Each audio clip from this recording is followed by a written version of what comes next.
friends, Richard the Urban Warlock here. I am back. I've had a little bit of a break. Yes, you might have seen some ranty videos from me, but you know, that's that. There you go. Right, so we're going to do a no hashtag reading. I want to do it for a awakening collective. If you're new to me, people who are drawn to me, generally speaking, are going through an awakening or stuck in some kind of karmic cycle, and I help them to see the light, see the love and light in the situation. These are collective, take what resonates, leave what doesn't. If you want a private reading, quickest and most affordable methods are the recorded ones in the link tree in my bio. Please read the fucking disclaimer. If you want to know why I'm saying that, go and watch my previous video.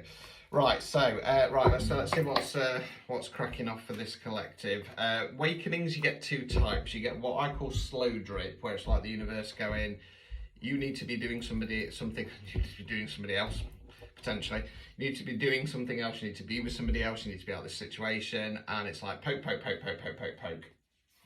The other ones we get are tower card moments, which are like a massive bitch slap from the universe trying to get you into a new energy. Okay, so let's get started. So surprise, surprise, first card that comes out is the Seven of Cups. I thought I said six then, I had to double check. Seven of Cups in the reverse position. So cups relates to water, we're talking about something on an emotional level. Now I say surprise, surprise, because this card comes up in 99% of my readings, especially the private ones. So you're the shadowy figure there, that's a big cloud. Seven Cups is something different coming out of it. It talks about an abundance of opportunities on an emotional level. Now this card normally comes up in my readings because the universe wanting to provide for you. You know what I mean? It's going, you know, do the hard work and I will provide. I will start paving the way for you. Now it's in the reverse position, it's being held off. It's being held off because you need to get through this awakening. Now, we then got the Ten of Swords. I'm going to cover this one up because this one sometimes gets me in trouble as well.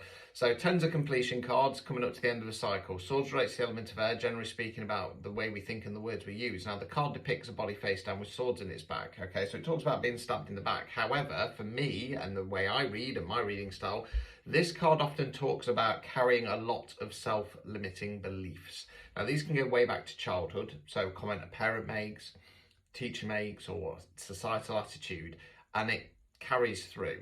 It carries through. So if we're talking about a societal attitude, it would be like, women have to do jobs like this, men have to do jobs like this, you're not the right colour, you're not from the right background, da da da da da. And because that's instilled in us, we carry that through and we miss out on opportunities.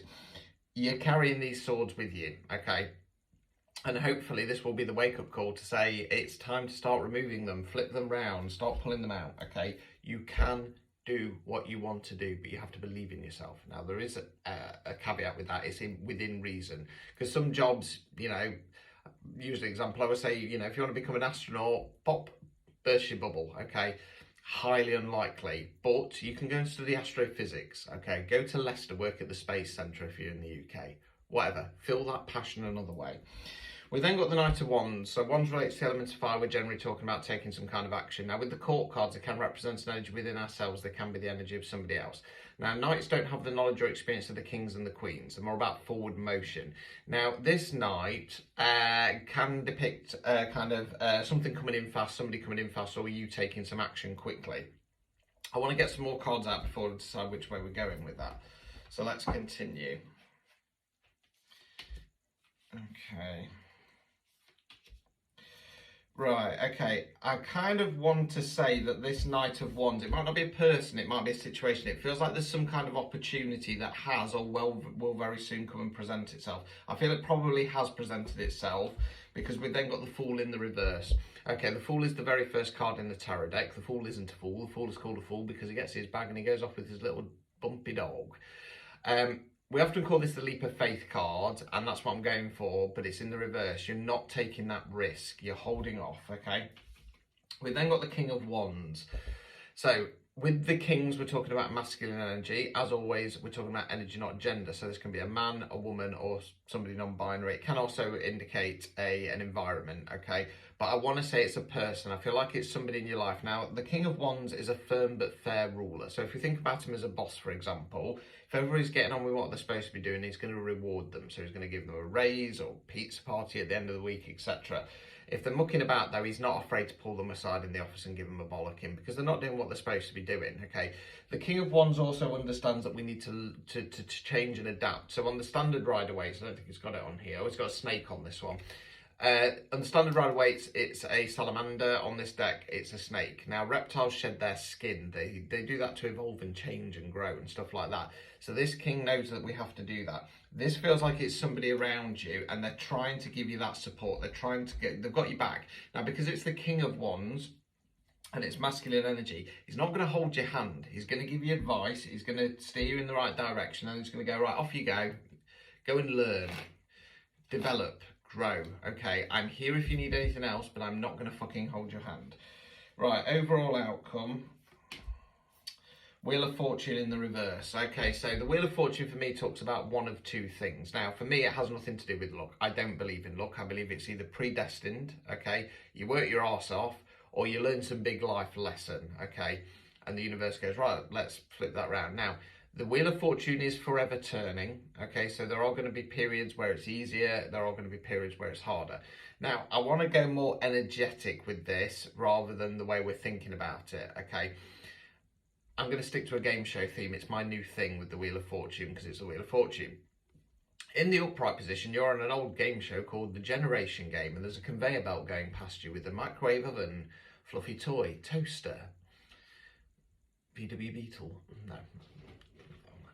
Now, in that version, you had to remember the items of what you wanted. In this version, you can just pick off what you want. The universe is going, here, take what you want. You've done some hard work. In the reverse position, which it is, you're on Gladiators, you got to the end, you cannot get the Travelator because your legs have gone to jelly.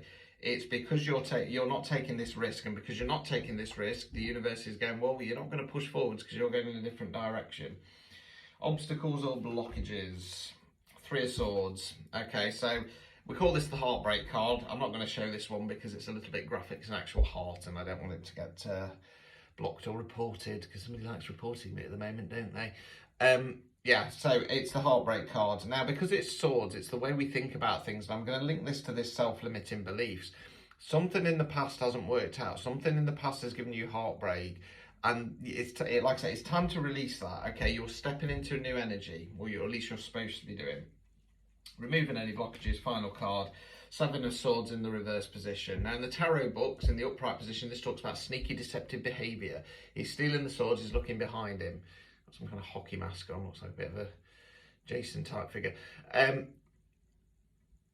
I go there 1 time out of 10. This for me is the imposter syndrome card. When it's in the reverse position, we're talking about getting out of that. Start believing in yourself. Okay, the way you're going to do that is to do some inner work. Do some inner work. Start releasing those self-limiting beliefs.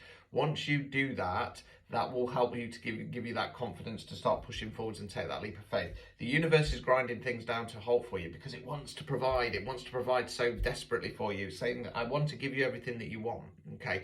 But you've got to be brave enough to do it, okay? You're supposed to be on a different track. You're supposed to be on a different timeline. You're supposed to be doing something or being somebody that makes you happier. Okay, you might be very comfortable and settled in your life. You might have a good relationship. You might have a job that pays well. But you just can't move away from this feeling that you're supposed to be doing something else. It's because you're supposed to be doing something else. Anyway, I shall wish you luck. Like I say, if you want a private reading, recorded ones in the link tree in my bio, but please read the fucking disclaimer. Until next time.